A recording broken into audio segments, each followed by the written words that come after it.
Welcome to Live Daf, your online Daf Yomi Shir. Shalom and welcome back to today's Daf, which is Eruvin Daf Samach Gimel.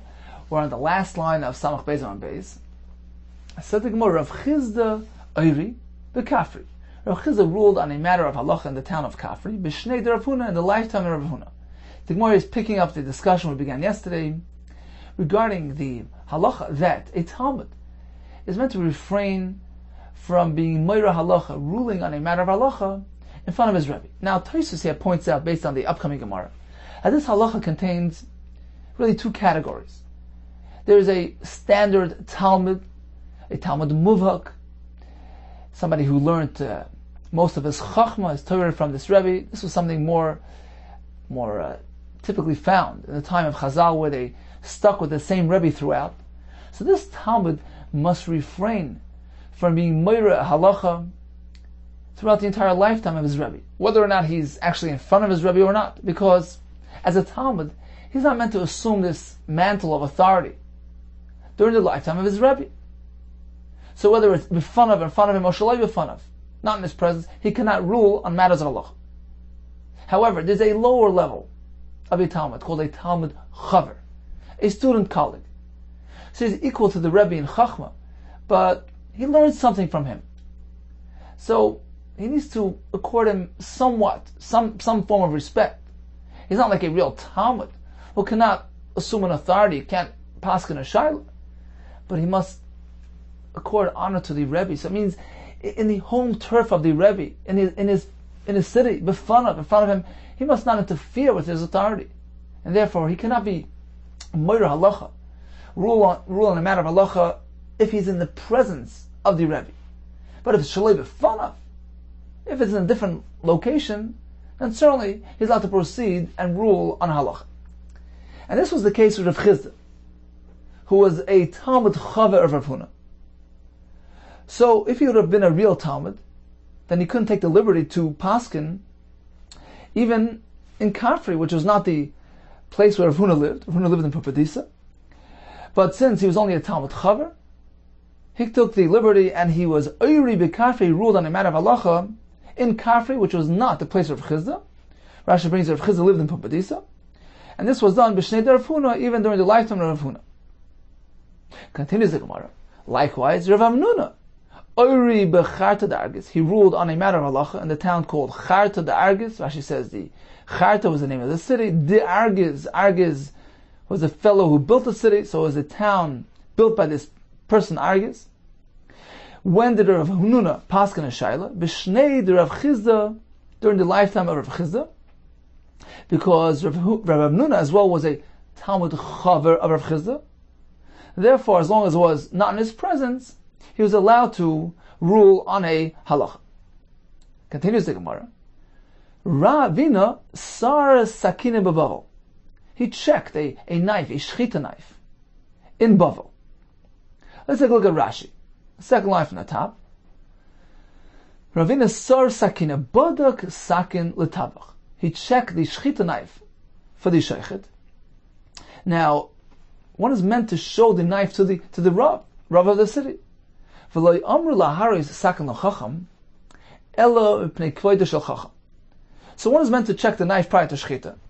And the Gemara in Chul and Afiram base tells us, we're meant to show it specifically to the Chacham, the Rav of the town, to give him kavod. Now, Ravina, who checked the knife in Bavel, says Rashi, it seems that he was taking sort of the kavod away from Rav Ashi, who was his Rebbe, who also lived in Bavel. V'nimtzu Ravina noitele ateres kvoideir. He's taking this honor, the honor of the head of the city. V'Rav Ashi Rabbi b'mata machas yahava. Although he had a Rebbe, Rav Ashi, who lived in Mata Machasya, Bavel, a different section of Bavel. So Ravina, who checked the knife, was not actually in the location of his Rebbe in Mata Machasya, it was in a different place in Bavel. Says the Gemara, Amali Rav Ashi, my time of Avad Marhachi. Why did he do this? Rav Ashi challenged him. How could you check the knife and negate the honor of the Rebbe? In this case, it was him himself, Rav Ashi. Hamaleis Ravina responded,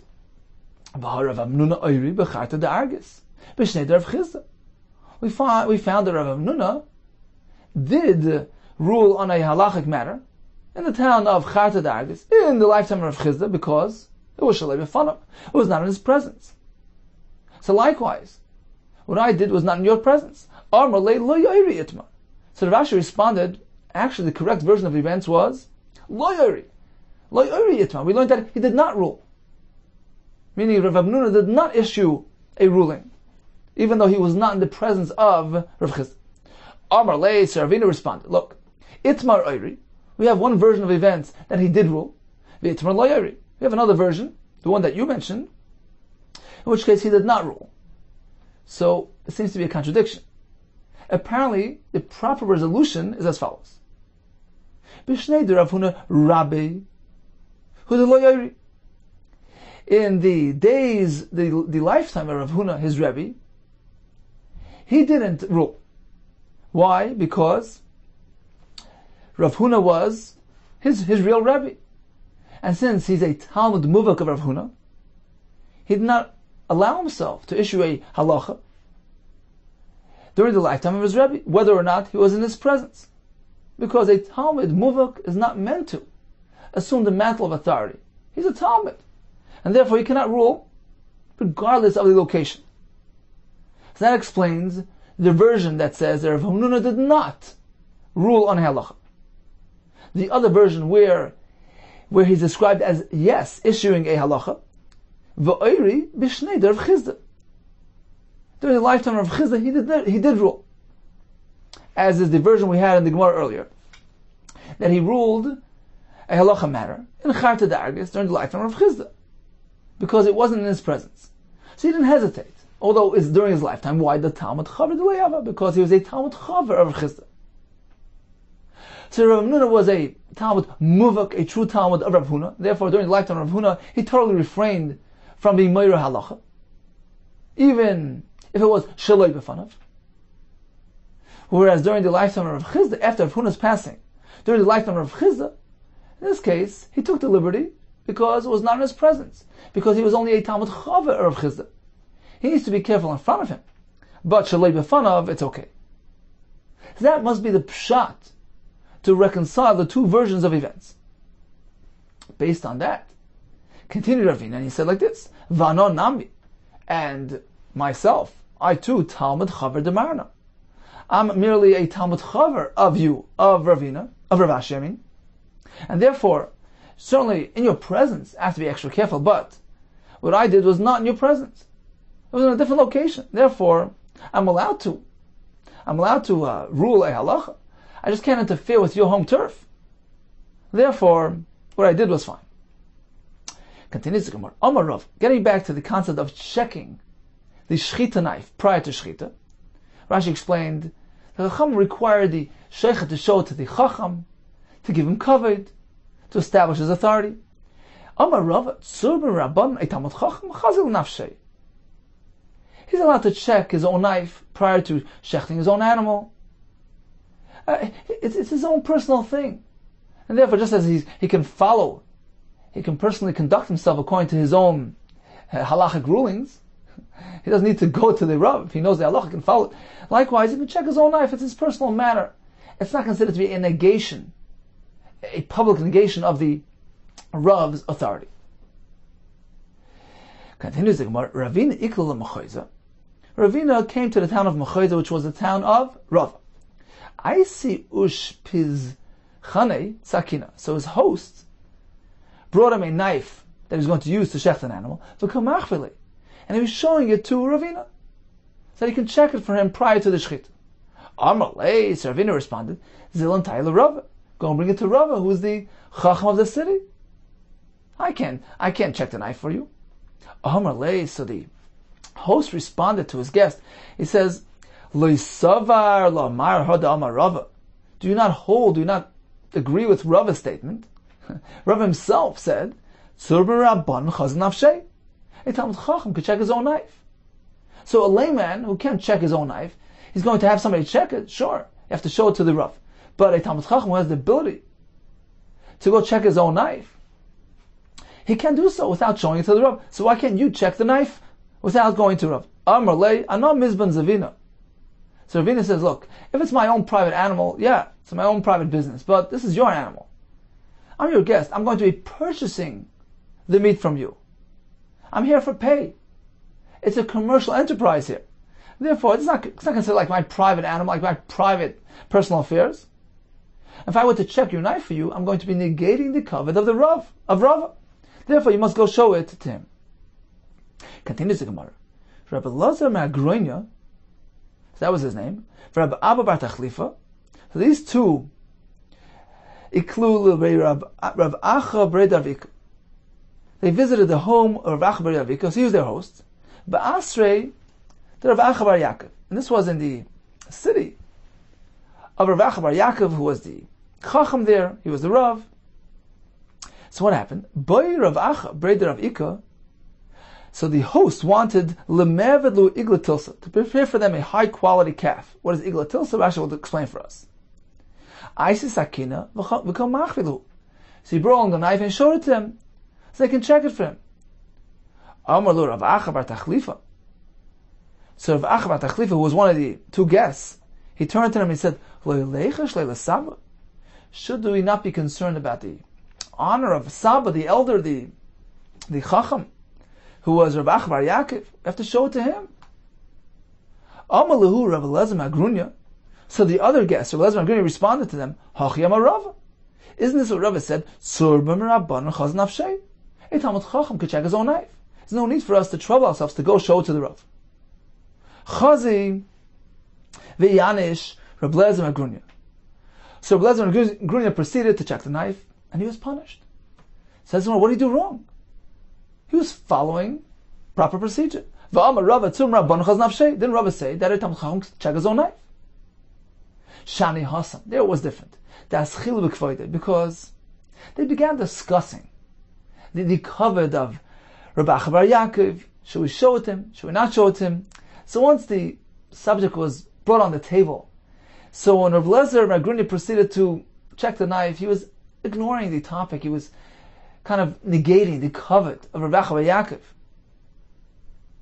And in this case, he was punished.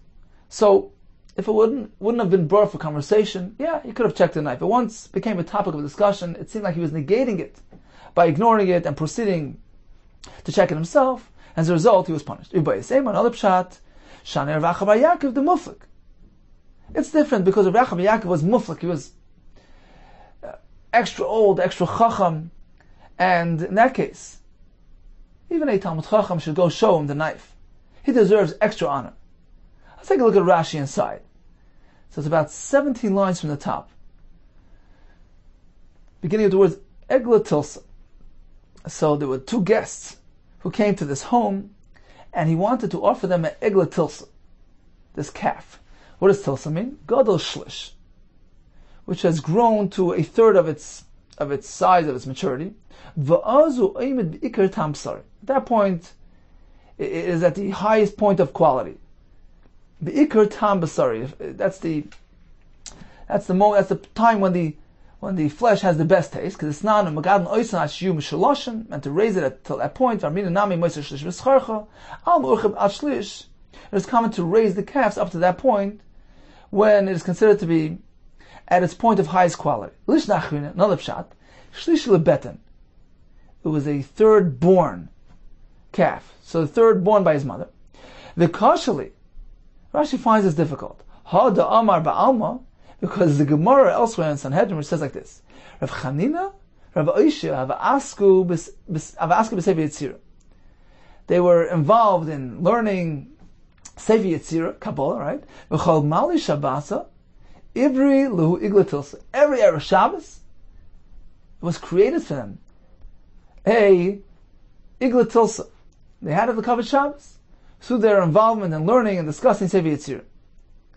Now, Igla Tilsa there could only mean one thing, high quality. It can't mean third born. It can't mean that it was the third born. It was never from the mother, it was never born. So Rashi proves from there that Igla Tilsa apparently means a third of its size and at the point of its highest quality. So that's what he wanted to offer them. And he wanted to have them check the knife. So one of the guests responded, what about the elder? What about the Rav? Should we not be concerned with they covered the Rav Achbar Yaakov B'Tmiyah Kamar? He was wondering. And the Gemara says that Rav Lazar Magronya proceeded to check the knife and he was punished. The question was, why?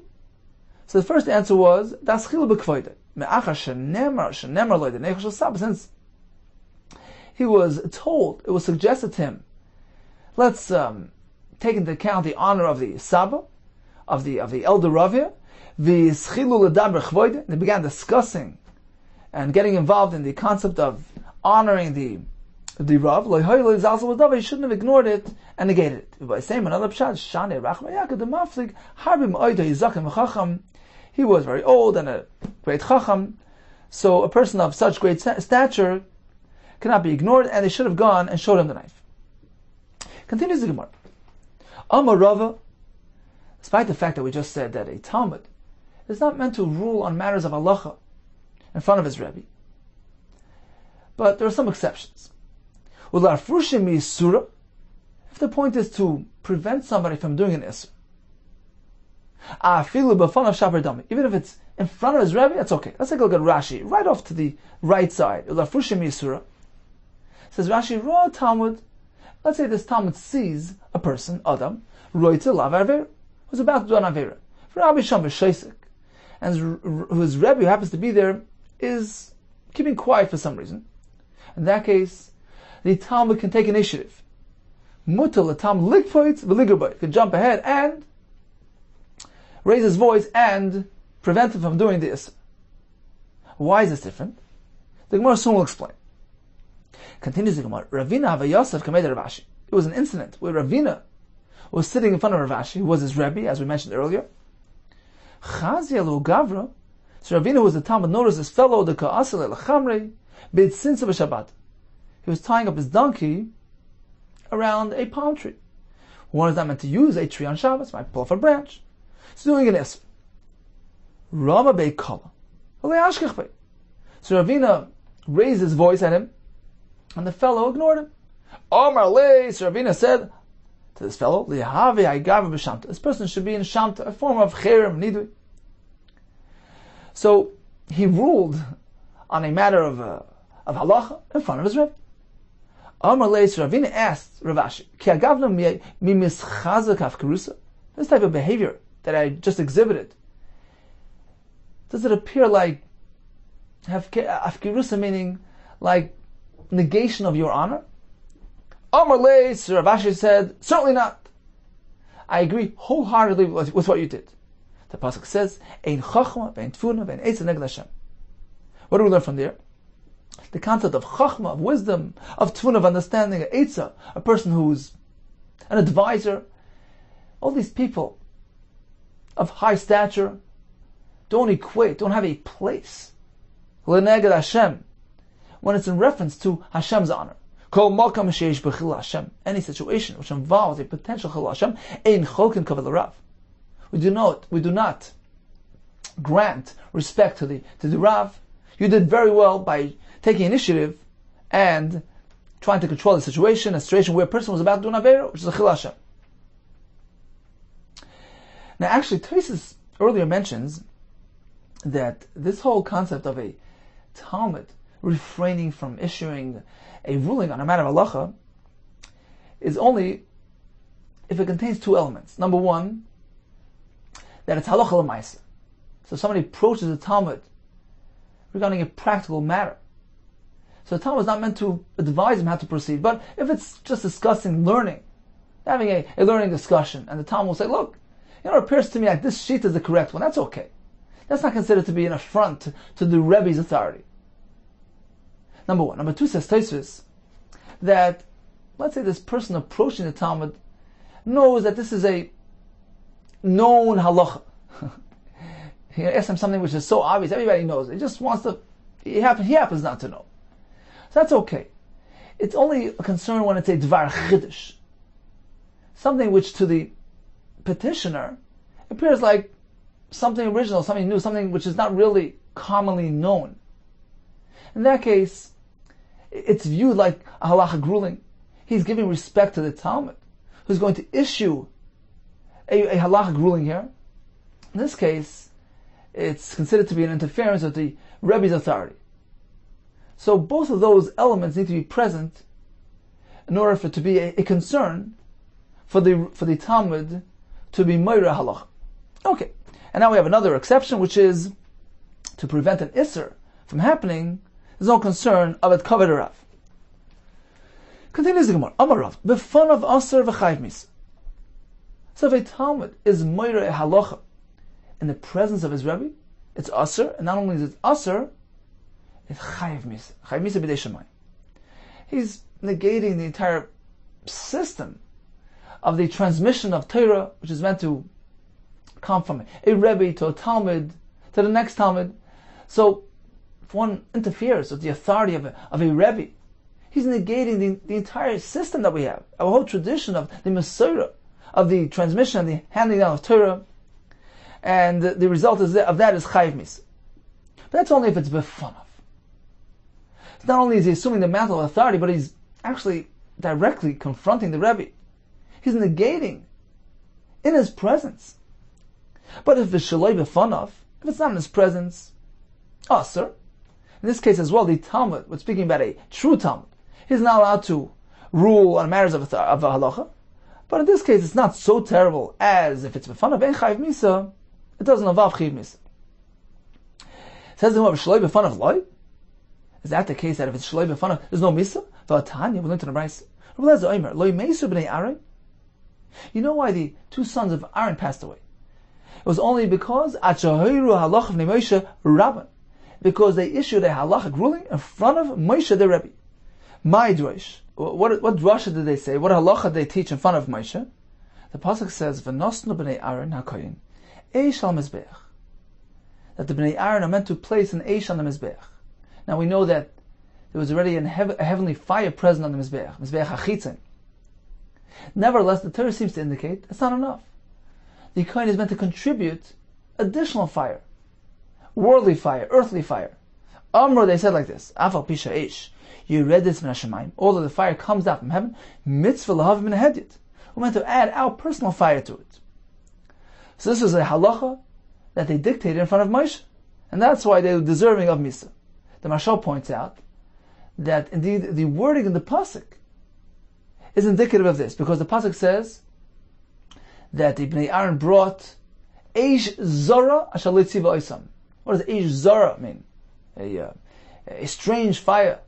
So this is the additional fire that they required, in addition to the heavenly fire that was already present on the Mizbeach. Now one saw that Rosh Shraga Feivel Menlowitz, the founder of Torah Das, used to quote this Gemara, and he said that this firm would say that this applies to us on a daily basis. That we know there's an Eish that's Yered Hashemayim. Hashem provides us with heavenly inspiration, Siyata Ishmaya. But a person gets it when he initiates. He takes that first step. Mitzvah lahavim in a hedyet. We have to contribute our personal part of inspiration, and then we get that Eish that's Yered Hashemayim. It can't suffice with heavenly fire alone. It's a mitzvah lahavi min a hedyet as well. Okay, so in any case, the Bnei Aaron issued this halachic ruling in front of Moshe, and that's why they got mis. So this is the Brayso, and continues the Brayso. But Talmud echad hoyloi the Rabbi Lezer. There was this certain Talmud of Rabbi Lezer, shoyer halacha b'fanav, who paskened the halacha in front of him. Amar Rabbi Lezer, li mashalem ishtei. So Rabbi Lezer turned to his wife, whose name was Ima Shalom, and he said, Tmiani, I wonder, im yoytzi zeh shnasei. I'll be surprised if he makes it through the year. And he didn't. So his wife told him, how did you know that he wasn't going to live another year? Naviyata? Are you a Navi? I'm neither a Navi or a son of a Navi. Elokach mikublani. I have a Kabbalah. Kol hamira halacha v'nei rabbi, chayv misa. A Talmud who is moira a halacha in front of his Rebbe is chayv misa. That was the end of the Brayso. Continues the Gemara. V'amar Rabba bar Rachana or Yochanan. Oisrei Talmud Yehuda ben Guri Shmei. You know what this Talmud's name was? His name was Yehuda ben Guri. V'yirach v'menu shalosh parsais. he was actually situated 3 parsa, which is 12 mil, away from Rabbi Lezer. So apparently, although it was not in his presence, it was shaloi b'fanav, he still got misa.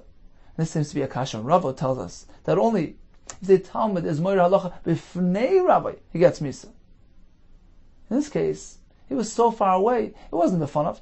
Now, why is this number of 3 parsois being cited as a benchmark to determine whether or not it's b'fanav? So Tosfos points out that the source for this number seems to be from the Bnei Aaron. We just said they were chayiv misa because they were moira halacha b'fnei Moshe. Presumably, it wasn't directly in front of him. It was somewhere within the machne, and we know that the machne was of this size. It was 3 parsa, which is 12 mil.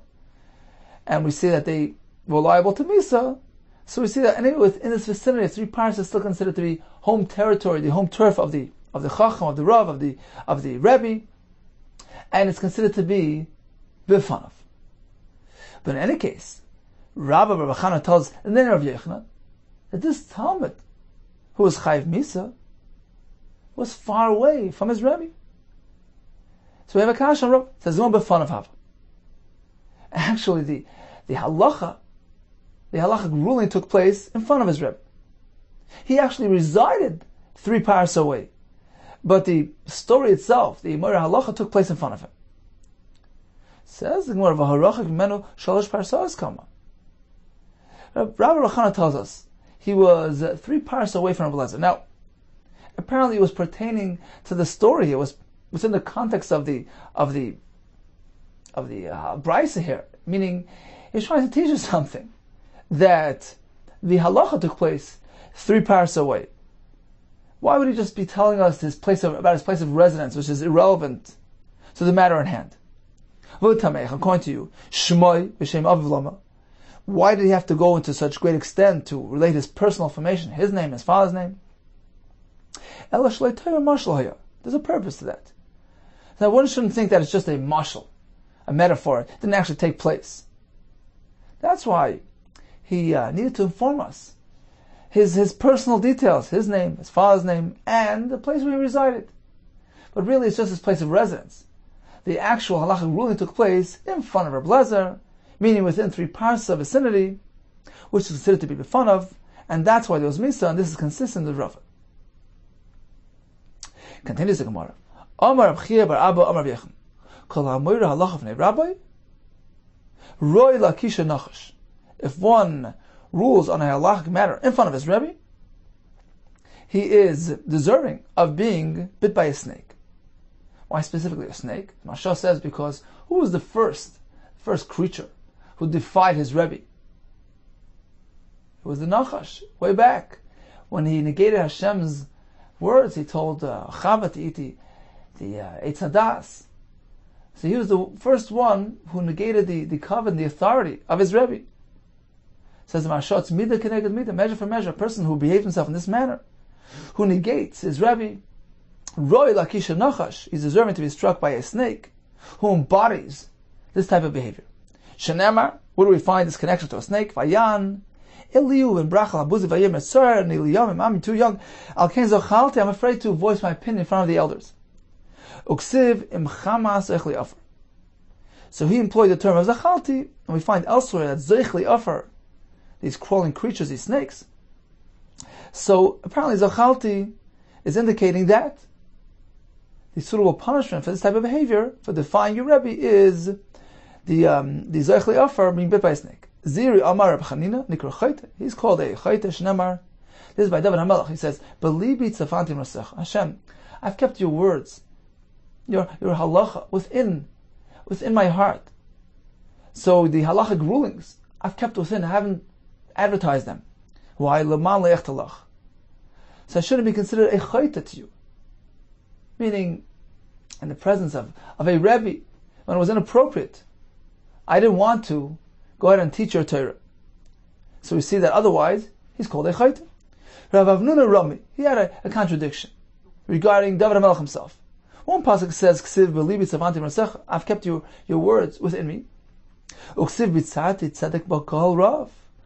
I went and I taught tzedek, which is divrei Torah, Rashi says, b'kol rav, amongst the multitudes. So when I spread Torah, like kasha, the answer is like this. It depends at what point in history. When his Rebbe, Ira Hayiri, the Rebbe of David, was alive, David HaMelech was subdued. He kept the words of Torah, belibi tzafanti. I kept it within my heart. The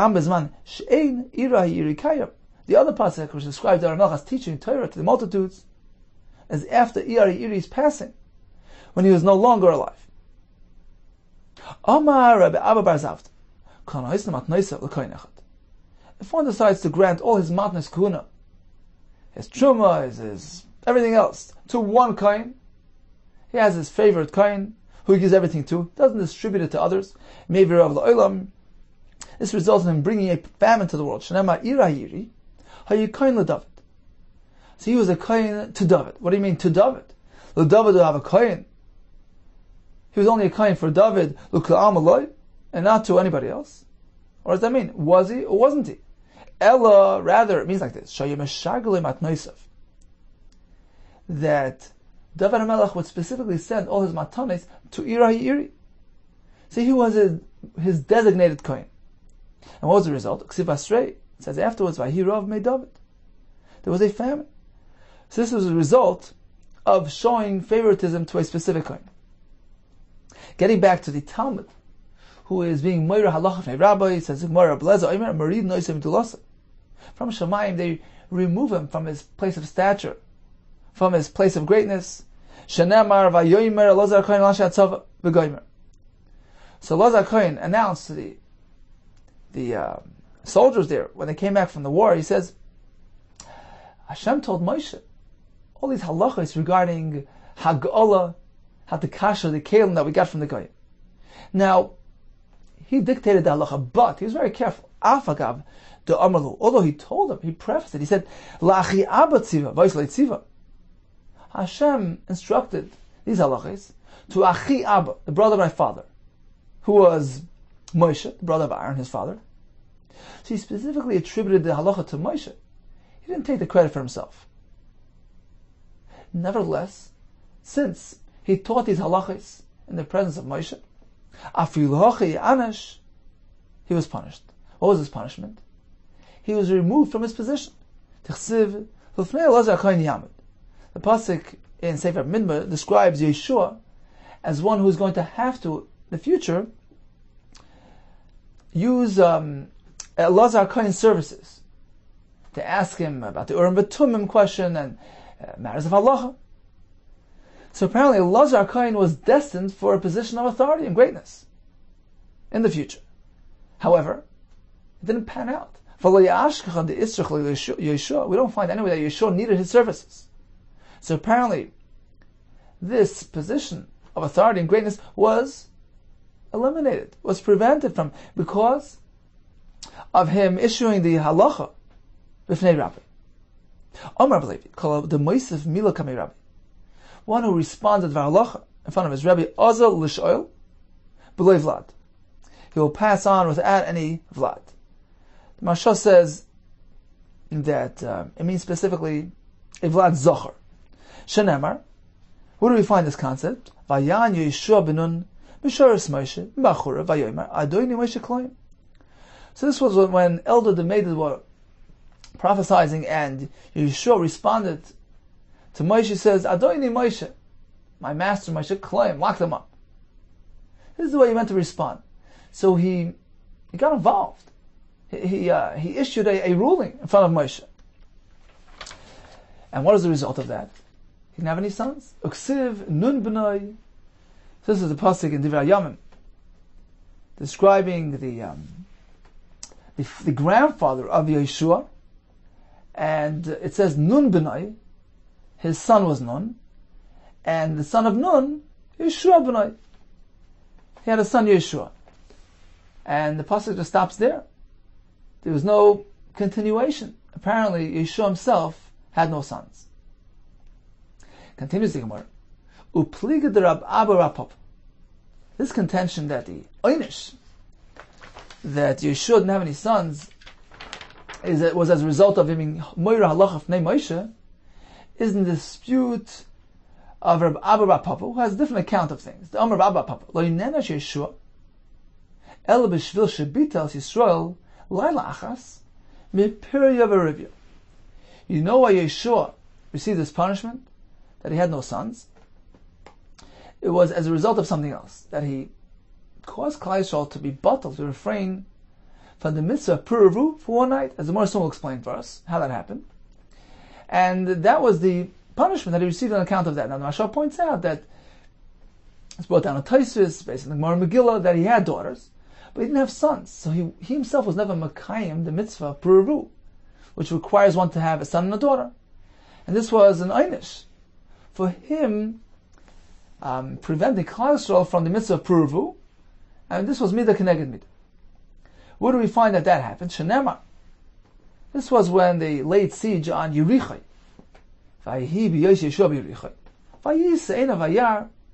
Yeshua picked up his eyes and he saw something that looked to him like a person who was holding up a sword in a threatening manner. And he proceeded to ask him, look, are you one of ours or one of the enemies? Uksiv, and it says that the person responded, Vayomer Loi, I'm actually none of the above. I'm actually a malach of Hashem. I'm one of Hashem's generals. Ki ani sarz v'Hashem. Basi.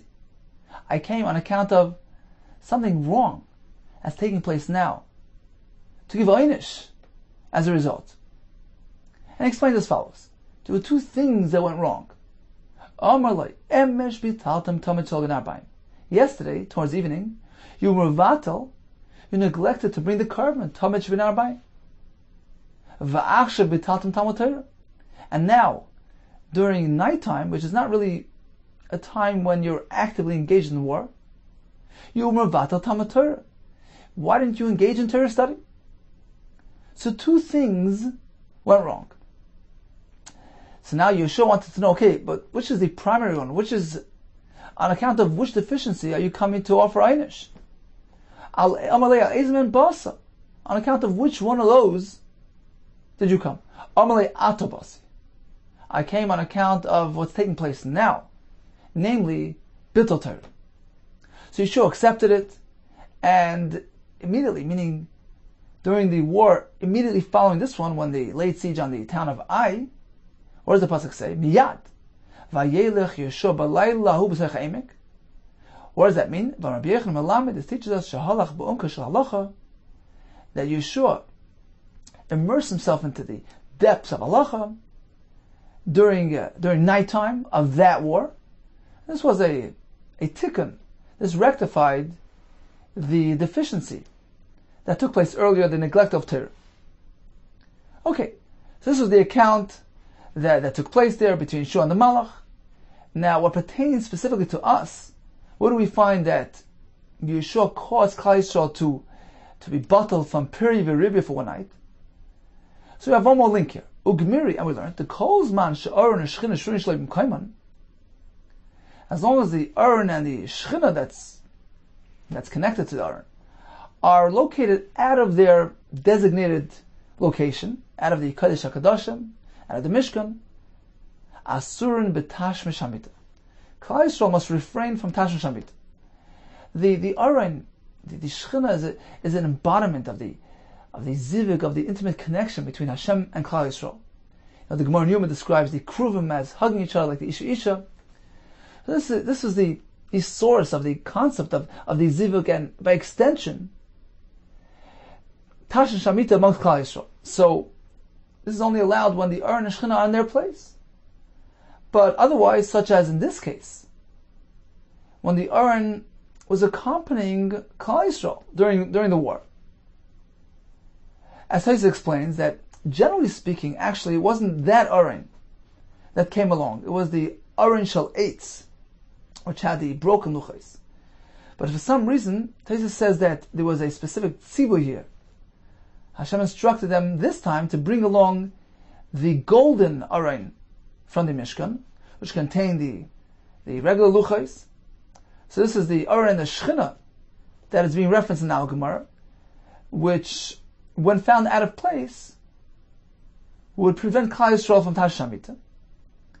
So we see that because the urn was still there, even during nighttime when they weren't actively involved in war, this prevented Klal Yisrael from Tashamita, from Puruvu, and this was a claim against Yeshua. And as a result, he got an einish that he himself was not Makai and Pirvirib. There's a tickle Garashi inside, all the way from the top of the Amid. So all the way on the top, on the end of that first line, it says Leinanesh Yeshua. So the Gemara tells us, according to this version, that the einish Lias Ariri, to die without children, without sons, was an account of El Shabitel, because he caused a bittel of Pirviribya. And the Gemara proceeds to describe the whole exchange with the Malach, Vayiba Yeshua, Mechsiv V'char B'shluch B'yadei. The fact that the Torah describes the Malach as holding up his sword, Mechal the Puranas, he came to give a einish. Va'ata basi the Ka'amrele Yacha Ka'amrele. When he said, I came on account of now, what he meant was, Alaver Shel Achshav Basi. I'm coming, I came on account of the deficiency, the lack of Talmud Torah is taking place now. Why do you have to say on account of it now? Apparently there was something else. In addition to that, there's something else as well. What is that? This is what he meant to say. So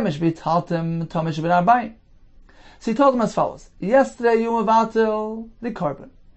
Be'erev bitaltem atomit. Va'achshav shechashecha. Now after nightfall atum mevatel Talmud Torah.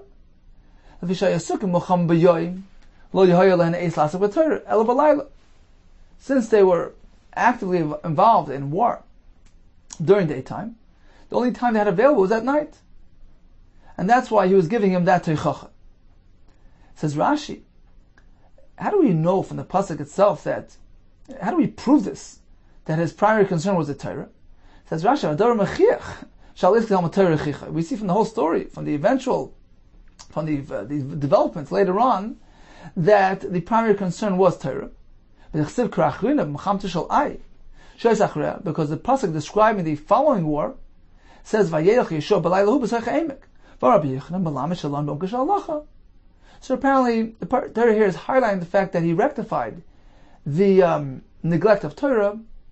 So in the following war he made sure to fully immerse himself in Torah during nighttime, when they had that break in the action. Okay, so that's the first portion of the Gemara. Proceeds Rashi, Ugemiri, the Kolzman Sh'or Neshchina Shun Shleim Kaiman. They cannot partake in Tashin Shamit. Voisa Laila Shechicham HaMalach Hayum Avadim Talmud Torah V'shvil Shoya Eruvin Alir. So Rashi says the two things are connected. That same night that they were still sitting around that city, laying siege on Yerichai, they did not engage in Torah.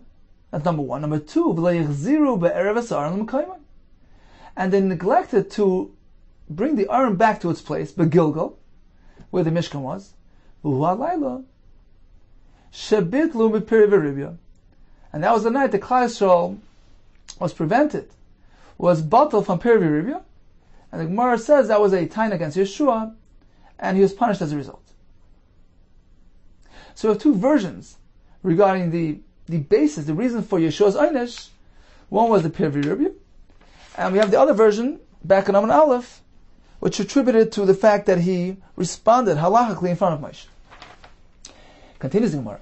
Amar Rav Shmuel bar Inya Mishmei Rav. Gadol Talmud Torah yoisim akravas tmidin. Learning Torah is even greater than bringing Karbanos Talmud. How do we know? Because when the Malach arrived to bring einish, he really could have had two reasons for that. Number one, due to the fact that they neglected bringing the Karban. And number two, due to the Bittul Torah. But what was the reason of his coming? The Amar Lev, because the Malach responded and said, Ata Basi. I came on account of what's taking place now, namely, Bittul Torah. So apparently, learning Torah is deemed to be something of greater importance, even than bringing Karbanos. You know, the Gemara Shabbos Afir Alv tells us that Rav Shimon Rechai and his friends who were heavily immersed in Torah, Torah Mosam and Nusam, they were parted from Tefillah. So this corresponds to our Gemara. Tefillah corresponds to Karbanos. So Torah is considered to be greater than Tefillah, greater than Karbanos. Amar Bruna Marav. Kala Yashem Bikila. One who doesn't hesitate to sleep in a room, She'ish v'ishta yishrim ba, in which a husband and wife are present. So he doesn't care to intrude on their privacy. Olav akasav omer. On him the pasuk says, Nishei ami, the women of my nation, to Gershon, based hanugeh. You're chasing them away from their place of pleasure. You're not meant to intrude on them. That's not an appropriate place to be. V'amar Yosef, afilu bi'ishtei nida. This is referring to even a case where his wife's a nida. Even so, even though there are those limitations, but it's still their private moment, you're not meant to intrude on them. Rava Amar, im ishtei nida tavel bracha. If she's a nida, then this fellow should get a bracha, meaning because he's providing a safeguard here. Says the Gemara, it's not so, because a person is meant to refrain from intruding upon the married couple's privacy, even under these circumstances. Why? The adha idna. Because up until this point, until this fellow showed up, what happened? Ma natre. Who watched over this husband? Who provided safeguard for this couple? Nobody. They didn't need it. The Gemara Sanhedrin says that the Torah fully trusted a husband and wife to proceed appropriately under all circumstances. They don't need this additional external hashkacha. So a person is meant to display sensitivity and not to infringe upon the privacy of a married couple. Once I had the schos on the way back from my wedding to host a chashav rav in our car, and he adamantly refused to take the front seat until my wife and I both convinced him that it was our utmost honor and pleasure for him to take the front seat. And he based it on this Gemara. He says, look, the Gemara says one is meant to display sensitivity. Be careful not to intrude upon a couple's privacy and private time. Okay, time for a brief review of today's daf. The Gemara told us about a Talmud who's meant to refrain from issuing a halachic ruling or a halacha b'fnei rabbi. But if it's lafrushim isura, if he's coming to prevent somebody from doing an isser, and for some reason his Rebbe is not initiating anything, in that case the Talmud may proceed and prevent the isser from taking place. Now, there are two categories pertaining to this halacha. We speak about a full-fledged Talmud. In this case, halacha is like this. If he's issuing the ruling b'fnei rabbi, in the presence of his Rebbe, anyway within the 3 parsois range, it's asur, and he's liable to misa, as we found by Ibnei Aaron. If it's shalei b'fanav, there's no misa, but it's asur, because a Talmud, by definition, is meant to defer to his Rebbe. He's not meant to assume the mantle of authority during the lifetime of his Rebbe. So whether or not he's present, he's not meant to be moir halach. This second category involves a Talmud chaver, a student colleague. So he's of equal stature to the Rebbe, but he learned something from him. So he's considered to be somewhat of a Talmud. And b'fanav, in his presence, he's meant to defer and not issue halach rulings, but shaloi b'fanav, he certainly can. We learned about the Bnei Aaron, who were moira halacha in front of Moshe when they said you meant to contribute personal fight to the Mizbeach. We learned about the Talmud of Rabbi Lezer, likewise, he got misa because he was over on this halacha. We learned about David HaMelech, who was careful with this. So in the lifetime of his Rebbe, he refrained from being moira halacha. We learned about the einish that befell Yeshua, according to the first version of the Gemara. It was due to the fact that he responded in front of Moshe. According to this next version of the Gemara, it was because he caused Klal Yisrael to be bottled from Puravu. We concluded regarding the greatness of Talmud Torah, even greater than Karbanis. And the Gemara tells us a person is meant to display sensitivity toward the privacy of a married couple.